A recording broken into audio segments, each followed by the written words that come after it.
Is it filming?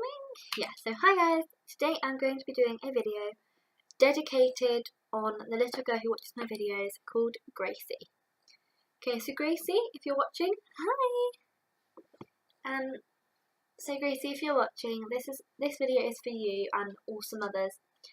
And I'm going to be reading you, Gracie, and the rest of the people who want this, David Williams' book, The World's Worst Children. I think it's on. Which is The World's Worst Children. Just got covers of their children on there. Thing. Is it upside down? Yeah. It's got pictures of the children and stuff.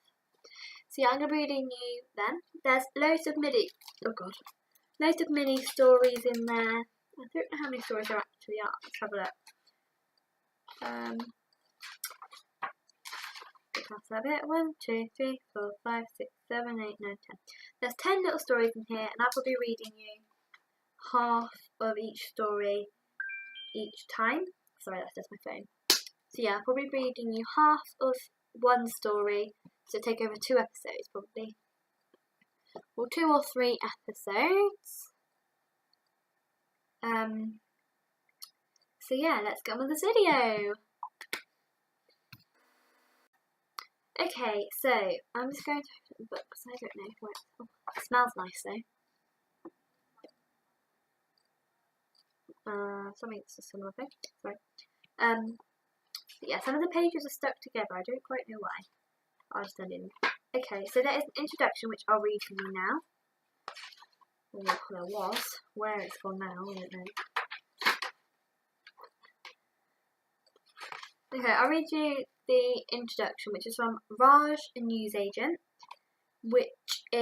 he's in every single book of David Williams, which is quite good, because he's a newsagent in every book, which is, yeah, really good.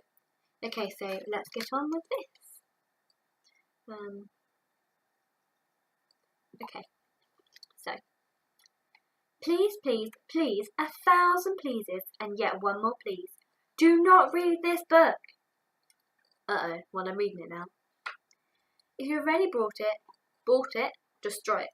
If you are browsing through it in your local librarian, take it outside, tear it up, stamp on it, tear up again. Just be sure, and then bury the pieces deep underground to be totally safe. This awful book, and it is awful, especially the spelling, will have a very bad influence on young minds. It will give children lots and lots of ideas about how to be even naughtier than they already are. And some of them are already extremely naughty. It is an outrage, and I, for one, will be calling for this book to be banned. Mr. Wollybottom, or whatever his stupid made-up name is, should be ashamed of himself. Why can't the oversized buffoon, who looks like a cupboard in a suit, write a nice book about nice children who do nice things? Why not write a story about a little girl who was kind to a kitten, or a tale about a nice boy who helps an injured butterfly, or tale about a nice boy who helps an injured butterfly cross a busy road, or a story about 2 children who go to the meadow and pick wild flowers for their mummy who is very ill and has a slight headache. It could be called The World's Nicest, Kindest, Bestest, Most Loveliest Children in the Whole World. But no. Instead, we get a bucket load of stories about children with bottoms that don't stop blowing off, children who teach their nits to do terrible things, and children who don't stop picking their noses until they create the world's largest bogey. There are children who I would never, ever allow into my newsagent shop, which I'm extremely proud to say was recently voted Best Newsagent in the parade. Raj's newsagent is currently the only newsagent in the parade. Saying that, my shop did come second last year in a poll of Best Newsagents. The laundrette came first. I would never let the frankly appalling children featured in this book take advantage of the very special offers in my shop, such as my 103 sherbet fountains for the price of 102.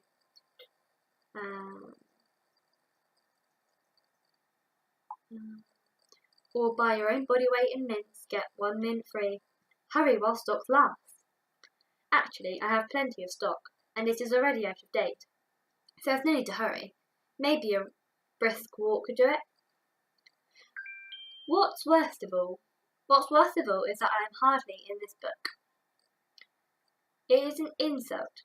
I am by far the most cleverest and handsomest character that will ever come out of Mr. Wally Willy's dark and troubled mind. Yet I was only asked to contribute an introduction, and I was under strict instructions that said introduction be no longer than 2 pages. 2 pages! How dare Mr. Willy Willy Bum Bum? Surely I, the great Raj of Raj's newsagent, and then that is as far as it goes. Okay, I'm sorry I'm typing, but okay, because he must have done more than 2 pages, and he said not to. Okay, so the first book which I'm going to be reading you, and Gracie, if she's watching, hello again, if you're still watching. So yeah. Anyway, let's get on with the actual part of the video. Okay, so the first half of the book we're going to be reading is of the Dribbling Drew.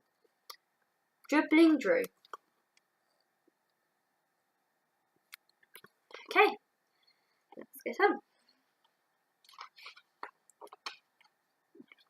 Dribbling Drew. Once upon a time there was a boy named Drew. Drew dribbled a lot. This wasn't just normal everyday dribbling. The old global gloop of gob gloop running down your chin. Oh no, this was dribbling in an industrial scale. Here was the boy who could dribble litre upon litre of dribble a day. Now you may wonder why Dribbling Drew dribbled so much. Well, it was because he was an incredibly lazy individual. If he could, he would sleep 24 hours a day, 7 days a week, 365 days a year. And as Drew snoozed, he drawled. Zzz, plop, zzz, plop, went the drawl as it landed on the floor. Oh, on school mornings, the boy would have to be dragged out of bed by his feet. If he had his way, Drew would be wheeled to school every morning in his bed, and as soon as he arrived at school, he would go straight back to sleep. Zzz, plop, zzz, plop. Drew liked nothing more than having a nice long snooze during his lessons. He had even been known to take a sleeping bag into school, the way he could doze through every single subject. Oh God, pages are stuck together again. Okay, there we go. PE was a hard one to sleep through, but Drew found a way. For example, during football matches, he would ask to be in goal, then climb up onto the net and have a nap. If any of the kids scored a goal, he would moan if they celebrated too loudly and woke him up. Because Drew slept through every lesson, he always found himself at the bottom of the class. Okay, I'll show you all of it in a minute. I don't know if this will work. I don't know if it will focus. If I hold it up like that, you won't just see it that much, will you? I'll move forward so that you get your bigger and better view of me. Oh, I've got to take the pillow with me because I'm on my bum hat. Probably TMI for whoever's watching my channel. I don't know if you can see that. Yeah, and I'm reading about this. Anyway. When Drew snoozed in lessons, he would dribble all over his desk. You cannot see it. I'm going to have to start holding it like I did in primary school. Okay? I'll move it so it's just the book, shall I? There we go. Better? When Drew snoozed in his lessons, he would dribble all over his desk. Zzz, plop, zzz, plop, zzz, plop. The dribble would trickle down to where a large puddle of drool would collect. If the lesson was dreaded double history, the dribble would end up as something of a pool. No one knew quite what was in Drew's dribble. It was transparent like water, but thick and sticky. So you can probably see that it has him in football, and then, yeah. Yep. Hey! I've got 5 minutes, then we'll do it. One time his history teacher, Miss Passed. Oh God, this is really not working, is it, this angle? I'll lean it up on here, and then I'll hold it like that. I can't read it like that though. It's not working. Because it's the computer angle isn't working, so that you can't see it. Oh, I just sat on the phone. Okay, cool. This is a good angle, isn't it? Can you see it? Yeah. Oh, we just done that page? No. Miss Passed ran over to Drew's desk to shout at him for falling asleep in class again. The unfortunate lady slipped on the dribble, shot across the floor, and flew straight out of the window. Ah! Yeah.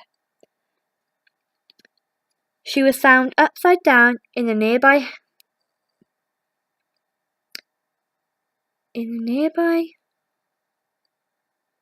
hedgerow, with her tweed skirt over her head, her big frilly knickers flapping in the wind. You can just see here, down here, look. Little knickers. Or big knickers. Okay, now we're on this page here, so it's only got a little bit. The day our story starts, there was a school trip to the Natural History Museum.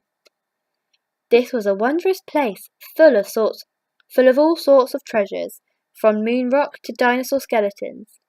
The museum even housed a life-size cast of blue whale. As Drew's class pulled up outside the museum in the school coach, Mr. Numlings, the science teacher, handed out his dreaded worksheets. Now listen carefully, children. On these worksheets, I want you to make a list of all the exhibits you see in the museum today. Do we have to, sir? Moaned Dribbling Drew, stifling a yawn. Dozing on the coach for an hour had tired the boy out, and now he was ready for bed. A pool of drool had collected at his feet. Yes, Drew, we do have to, yelled the teacher, and I want you to stay awake during this visit. Mr. Numlings turned back to the rest of the class. Now, everyone, the pupil who writes down the most exhibits will come top of the class. So keep looking and listening the whole time. Right, out you get. That must be Mr. Numlings. Okay. God, time's gone quick. I might be able to read one book in a thing. One story. I might be able to. One story, will be quite long, guys. Okay. As they walked in through the museum's giant wooden doors, all the children marvelled at the huge skeleton of the Diplodocus, which took pride of place in the great hall. But Drew simply yawned. Then he broke away from his teacher and classmates and found a nice quiet place to nap. It was on top of a glass case housing a stuffed dodo, a bird that had become extinct centuries before. No one could disturb him up there. Drew climbed up using a stuffed giraffe as a ladder. Then he lay down and closed his eyes. Then the boy slept and slept and slept and dribbled and dribbled and dribbled. Okay, so that's him climbing up the giraffe. Up to you can see the little rhino's head beneath. Okay. The boy could sleep absolutely anywhere, standing out during a rock concert, hanging upside down from a tree, even on a roller coaster as everyone around him screamed. This particular day, Drew slept for so long that he was still asleep when the Natural History Museum was locked up for the night, without anyone realising he was still there when all the lights were turned off. There we go. That's him. So he's now gone. As you can see, the words are written upside down for the upside down, which is quite cool. But yeah, as you can see, he's on top of the dodo cage dribbling away. Oh God, all the pages are stuck together. Dang, so many smudge. All night Drew slept and slept. As he slept, he dribbled. Zzz, plop. Zzz, plop. Zzz, plop. Drew dribbled and dribbled and dribbled. Then he dribbled some more. The spot of drool beneath him spread into a puddle. Soon it was a lake of spittle. By dawn, Drew's sea of dribble had filled the entire Natural History Museum. Okay, so there you go. This is him. The blop, blop, blop, blop. Okay. In the morning, Winston, the burly security guard, arrived bright and early to unlock the doors and open the museum, as he did every day. However, this was no ordinary day. The first thing Winston noticed was a transparent fluid oozing underneath the doors. That's very strange, he thought out loud. Maybe one of the daft old professors has kept the tap running.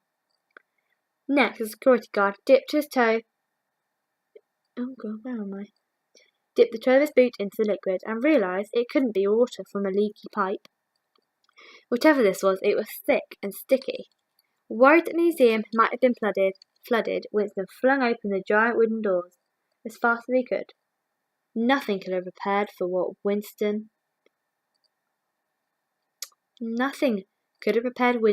for what happened next. Okay, so try and think now. I'm going to give you 10 seconds to think what you think might happen. Okay, so 10 seconds to think what, or say to me. Pretend I'm there right now and say to me what you think is going to happen. So tell me what you think is going to happen when he opens the doors. Okay, so Grace, if you're watching this, what do you think? What do you think is going to happen when he opens the doors? Mac. Really? Really? Right. Mac's up there. He's naked, so he doesn't want to see, but he's just farted on the camera. No, Mac. I'm filming. Okay. Right, so that was Mac farting, everyone. So if you could hear that. I'm gonna have... Anyway, Gracie, carry on what you were saying, if you were saying anything. Okay, so if you just told me, they all sound amazing, because I can definitely hear them. Okay, so this is what happened. Ready? Whoosh! A tidal wave of drool washed him clean off his feet as he found himself travelling at speed down the street. Wah! The big man screamed like a baby. Closely behind the security guard floated some of the biggest exhibits from the museum. A stuffed polar bear, the life-size cast of the blue whale, even the Diplodocus skeleton. They all bobbed along the streets of London on this rushing river of dribble.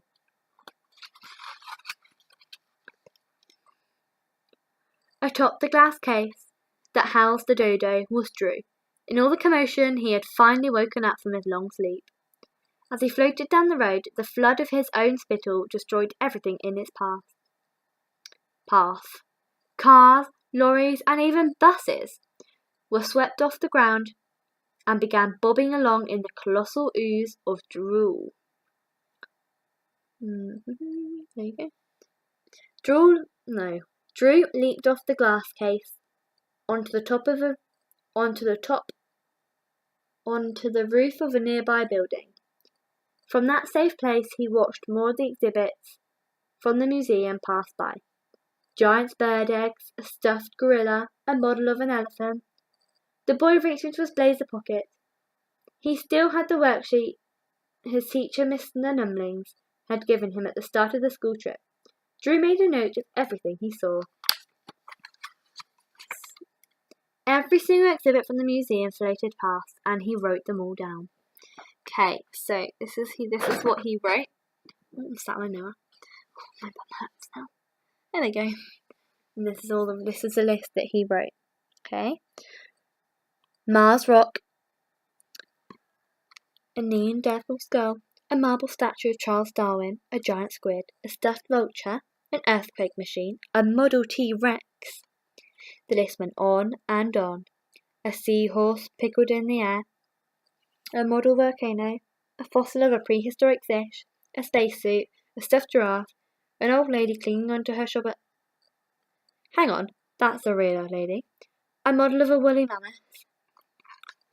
And on and on. To his credit, Dribbling spent hours listing everything he saw as the gushing river of drool swept all the museum's precious exhibits out to sea. The next day in class, Drew proudly handed in his worksheet to Mr. Numlings. Aside from a few spots of dribble, it was perfect. After looking through all his pupils' works, the science teacher announced the results. I can reveal that the winner with 100% is Drew, said Mr. Numlings. The boy was top of the class for the very first time in his life. I'm going to read this one without you seeing what the next one is. Before he was promptly expelled as a punishment for destroying everything in the Natural History Museum, Drew was put to work there.